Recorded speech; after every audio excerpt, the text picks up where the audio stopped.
Hello प्यारे बच्चों, कैसे हैं आप सब। उम्मीद करते हैं बढ़िया होंगे। आज का ये वीडियो होने वाला है न्यूक्लियोटाइड और न्यूक्लियोसाइड के ऊपर।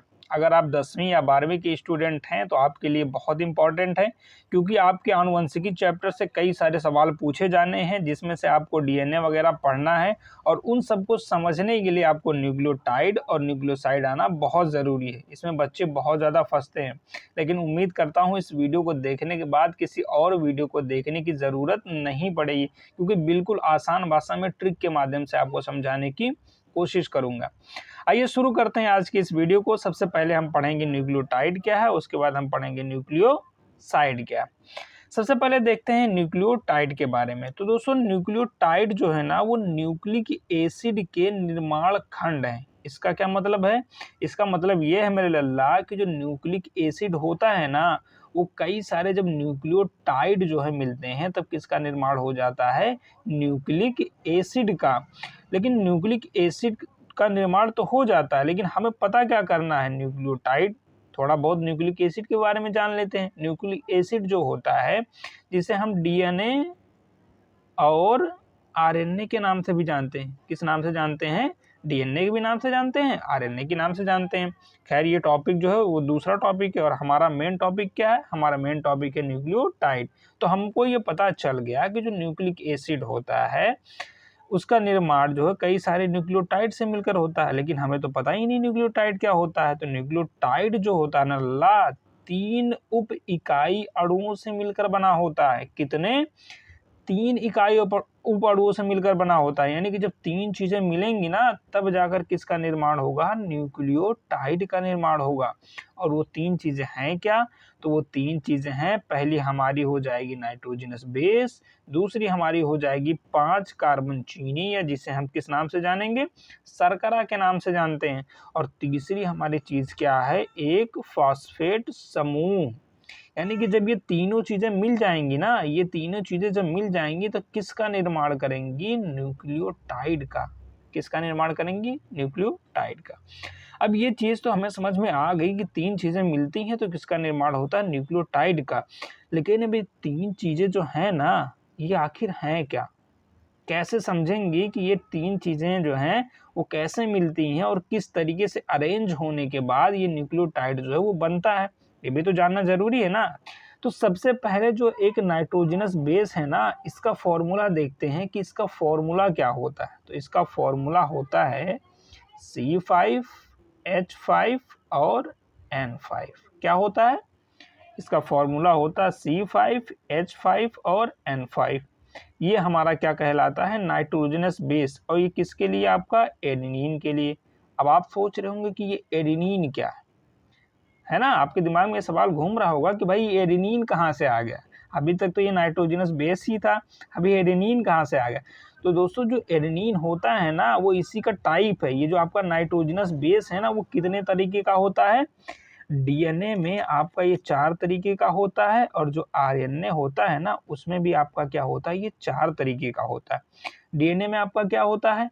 एडेनिन, गुआनिन, साइटोसिन, और क्या होता है? थाइमिन। ये 4 प्रकार के आपके नाइट्रोजनस बेस जो है वो होते हैं। अब अगर आपको ये समझने में दिक्कत हो रही है कि इसको याद कैसे करें, एडेनिन, गुआनिन, साइटोसिन को याद कैसे रखें, तो इसके लिए हमारे पास एक ट्रिक है। एडेनिन को हम क्या रख लेते हैं? ए, गुआनिन को हम क्या रख लेते हैं? जी, साइटोसिन को सी, और थाइमिन को टी। अब इन ए, जी, सी, टी को याद करने के लिए एक ट्रिक का इस्तेमाल करते हैं। ए, जी, टहलने चलिए ना। क्या? ए, जी, टहलने चलिए ना। A for adenine, G for guanine, A, G, टहलने चलिए ना, टी फॉर थायमिन, और सी फॉर साइटोसिन। उम्मीद करता हूँ आपको ये चीज़ अब समझ में आ गई होगी, एडेनिन, गुआनिन, साइटोसिन और थायमिन क्या है। तो ये तो हो गए डीएनए में, ये 4 प्रकार के डीएनए में पाए जाते हैं। अगर बात करें हम आरएनए की, तो आरएनए में भी ये 4 तरह के होते हैं। लेकिन एक चीज़ आपको ध्यान रखना है, ये जो यूरेसिल है ना, ये बहुत ही बढ़िया क्वेश्चन बनाता है आपके एग्जाम में। कई बार पूछा गया है कि जो डीएनए होता है उसमें कौन सा नाइट्रोजनस बेस नहीं पाया जाता है। आपको ऑप्शन में दे देगा एडेनिन, गुआनिन, साइटोसिन, और इस थाइमिन की जगह क्या दे देगा आपको? यूरेसिल। और अगर आपको पता है तब तो आप लगा देंगे हाँ यूरेसिल नहीं पाया जाता, ये आरएनए में पाया जाता है। और अगर नहीं पता होगा तो गलत मार के बैठ जाएंगे और नंबर कटा लेंगे, है ना। तो आपको क्या ध्यान देना है कि जो आपका डीएनए होता है उसमें यूरेसिल जो है वो नहीं पाया जाता। यूरेसिल किस में पाया जाता है नाइट्रोजनस बेस? सिर्फ और सिर्फ आरएनए में पाया जाता है। उम्मीद करता हूँ ये चीजें आपको क्लियर हो रही होंगी। अब तो आपको समझ में आ गया कि ये तो आपका हो गया नाइट्रोजनस बेस C5H5N5 और ये एडेनिन वाला पार्ट था, ठीक।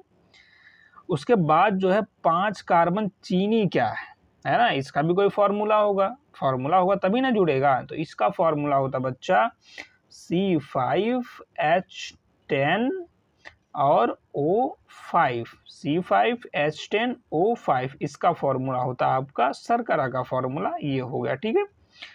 उसके बाद अगला क्या है आपका फॉस्फेट समूह। फॉस्फेट समूह जो होता है इसका फॉर्मूला होता है PO4, बड़ा सिंपल सा है PO4, आपको हरदम याद रहेगा, ठीक है। अब ये चीज तो कंफर्म हो गई कि ये तीन फॉर्मूले हैं आपके C5H5N5, C5H10O5, PO4, ये तीनों चीज मिलेंगे तो किसका निर्माण हो जाएगा? हमारा न्यूक्लियोटाइड का निर्माण हो जाएगा। लेकिन ये तीनों जो हैं आपके, ये जुड़ेंगे कैसे? इनका संरचना सूत्र कैसा होगा? आखिर ये दिखेंगे कैसे जब जुड़ेंगे? तो आइए दिखाते हैं हम आपको ये जुड़ेंगे कैसे। सबसे पहले जो आपका ये C5H5N5 ये जो है ये देखेंगे ससुरा ये किस तरीके से दिखता है ना। तो इसको बनाने के लिए हमें क्या करना पड़ेगा? पहले तो 2 बेंजीन टाइप एक रिंग बनानी पड़ेगी। तो हम इस तरीके से खींच कर क्या बना लेते हैं? बेंजीन रिंग क्या बना लेते हैं? Benzene ring. अब इससे सटा हुआ क्या बना लेते हैं? एक और रिंग बना लेते हैं। थोड़ा टेढ़ा हो गया बट कोई बात नहीं। उसके बाद ये इधर हमने एक बना लिया, फिर इधर से हमने खींच दिया, इधर से ये खींच दिया, ठीक। अब क्या करते हैं? इस वाले कोने पे हम बिठाते हैं एक एन को, इस वाले कोने पर क्या बिठाते हैं? हम एक एन और बिठाते हैं, इस वाले कोने पर एक एन और बिठाते हैं और एक एन यहाँ बिठाते हैं। और एक एन जो होगा हमारा वो हमारा यहाँ हो जाएगा NH2 के रूप में। क्या हो जाएगा? NH2 के रूप में। तो यानी कि हमारे पास कितने एन थे? 5 एन थे। कितने एन थे? 5 एन थे। 1 2 3 4 5 हमने तो बैठा दिया तीनों लोगों को बड़े आसानी से। लेकिन अब एक चीज और ध्यान रखनी है हमको, जो ये नाइट्रोजन होता है ना इसके पास 3 बीबियां होती हैं। कितनी बीबियां होती हैं? 3। यानी कि जब भी ये कहीं जुड़ेगा वो 3 चीजों से जुड़ेगा। और कार्बन जो होगा ये 4 बीबियां रखेगा। कितनी?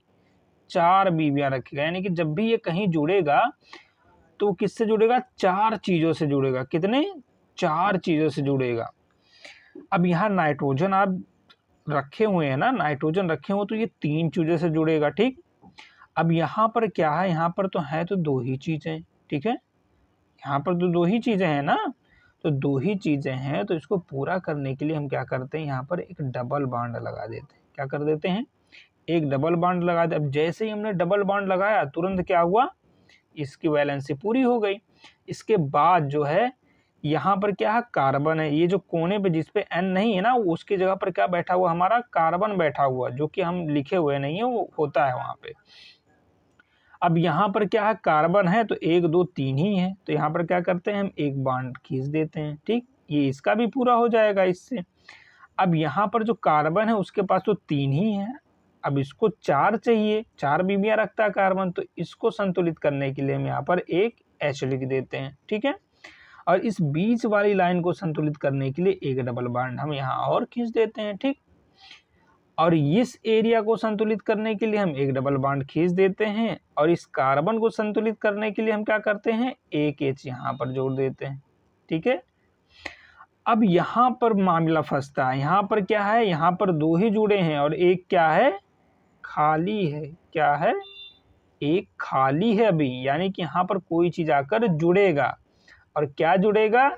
अभी आपको आगे पता चलेगा क्या जुड़ेगा, ये चीज आपको ध्यान रखना। तो ये रहा आपका किसका?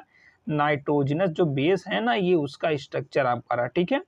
अब अगला स्ट्रक्चर जो हमको बनाना वो किसका बनाना है? वो बनाना है जो 5 कार्बन थे ना, 5 कार्बन वाला प्राणी, उसको हमें बनाना है। किसको बनाना है? 5 कार्बन वाले को बनाना है। तो 5 कार्बन वाले को बनाने से पहले हमको क्या करना पड़ेगा? फिर उसी टाइप एक रिंग खींचनी पड़ेगी। तो लो भैया, हमने एक रिंग खींच दिया, एक इधर से खींच दिया, एक इधर से यहाँ ले आया और एक यहाँ खींच दिया। ठीक है, अभी जो बीच वाला खुला हुआ भाग है ना, यहाँ पर एक बॉल रख देते हैं। क्या रख देते हैं? एक बॉल रख देते हैं। अब बॉल रखने के बाद ये 2 डंडे हम यहाँ से खींचते हैं, एक ये और एक ये। बीच में हम लिख देते हैं H और H लिख देते हैं। ठीक है, और यहाँ लिख देते हैं OH और यहाँ लिख देते हैं H। ठीक है, अब ये जो कोने हैं ना, इस पे आपके सभी पे कार्बन बैठा है। क्या बैठा है? यहाँ भी कार्बन, यहाँ भी कार्बन, यहाँ भी कार्बन, यहाँ भी कार्बन। और हमने क्या बताया है कि कार्बन जब भी जुड़ेगा तो किससे जुड़ेगा? 4 बीबियां रखेगा। कितनी? 4 बीबियां रखेगा।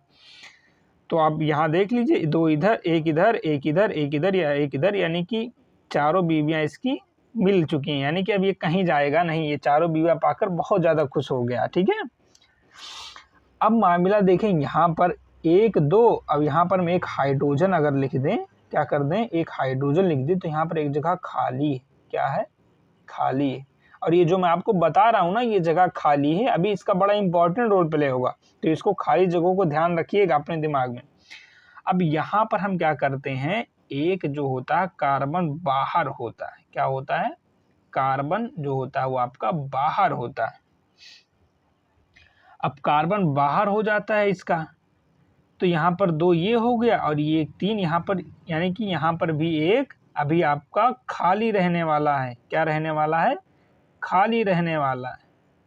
यहाँ भी खाली, यहाँ भी खाली और यहाँ भी खाली। 3 चीजें हमको खाली मिल गई। ठीक है, और जो भी खाली आपको जगह दिख रही वहां पर आप चुपचाप जो हाइड्रोजन बिठाते हुए चलिएगा, कोई दिक्कत नहीं होगी आपको। ठीक है, ये तो हमारा हो गया पेंटोज शुगर, यानी कि जो आपका शर्करा था वो आपका यहाँ पर बन के तैयार हो गया। अब लास्ट में क्या है हमारा? लास्ट में आपकी एक संरचना और बचती है, जिसका क्या नाम होता है? फॉस्फेट समूह बोलते हैं उसको। इसका फॉर्मूला होता है PO4। बड़ा सिंपल है, एक P यहाँ लगा देते हैं। ऑक्सीजन हमेशा 2 के साथ जुड़ता है, 2 के साथ जोड़ दिया। यहाँ पर हम एक रख लेते हैं O, 2 के साथ जुड़ेगा यानी कि माइनस चार्ज। ये भी यहाँ एक रख लेते हैं, माइनस चार्ज। यहाँ क्या करते हैं? एक रखते हैं, यानी कि इसके पास क्या है? अभी भी एक खाली है। क्या है? खाली है। ये जो खाली खाली आप देख रहे हैं ना, ये खाली खाली अब क्या करेंगे? खाली खाली मिलकर एक हो जाएंगे। यानी कि जो खाली हैं ये सब मिलकर एक जिस्म और एक जान हो जाएंगे, और वो होने के बाद क्या बन जाएगा? हमारा न्यूक्लियोटाइड बन जाएगा। तो आइए देखते हैं कि तीनों मिलने के बाद कितने खूबसूरत दिखते हैं। ठीक है, जब हम इन तीनों स्ट्रक्चर को, यानी कि नाइट्रोजनस बेस, शुगर और फॉस्फेट को जोड़ते हैं, यानी कि हमने क्या बताया था आपको? खाली स्थान के बारे में आपको बताया था। यानी कि यहाँ एक खाली स्थान बताया था, एक खाली स्थान आपको यहाँ बीच में बताया था, एक खाली स्थान आपको यहाँ बताया था। तो जो जितने भी खाली स्थान आपको हमने बताए थे, वही खाली स्थान आपस में क्या हुए? मिल गए। और मिलने के बाद आपका क्या बना लिया? तीनों ने मिलकर क्या बना लिया? न्यूक्लियोटाइड बना लिया। क्या बना लिया? न्यूक्लियोटाइड। जहां पर आप शुगर देख सकते हैं, नाइट्रोजनस बेस देख सकते हैं और फॉस्फेट ग्रुप देख सकते हैं।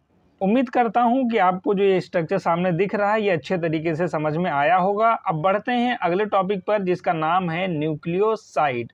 बच्चों, न्यूक्लियोसाइड में ना ज़्यादा कुछ समझने की ज़रूरत नहीं है, बस उसमें ये ध्यान रखना है कि जो न्यूक्लियोसाइड है ना आपका, वो हमेशा एक नाइट्रोजनस बेस और एक 5 कार्बन वाले कार्बोहाइड्रेट से मिलकर बनता है।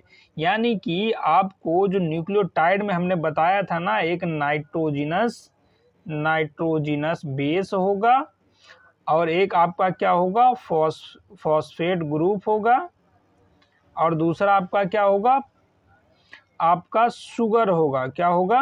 शुगर। ये 3 चीजें मिलकर आप पर क्या बना रही थी? न्यूक्लियोटाइड बना रही थी। ठीक है, उसमें से आपका ये जो फॉस्फेट ग्रुप को अगर हम भगा दें, मार के, क्या करें? मार के भगा दे अगर हम, तो क्या बचेगा हमारे पास? हमारे पास बचेगा नाइट्रोजनस बेस, और दूसरा क्या होगा? हमारे पास शुगर बचेगा। यानी कि नाइट्रोजनस बेस और शुगर जब आपस में मिल जाएंगे ना तो आपका किसका निर्माण हो जाएगा? न्यूक्लियोसाइड का निर्माण हो जाएगा। किसका निर्माण हो जाएगा? न्यूक्लियोसाइड का। बस आपको ये ध्यान रखना है कि फास्फेट ग्रुप को लात मार के भगा देनी है और दोनों को इकट्ठा कर लेना और बन जाएगा हमारा क्या? न्यूक्लियोसाइड। उम्मीद करता हूँ आपको ये टॉपिक अच्छे से समझ में आया होगा। अगर नहीं आया है तो आप कमेंट में लिख सकते हैं और अगर आया है तो वीडियो को लाइक और चैनल को सब्सक्राइब करना मत भूलना।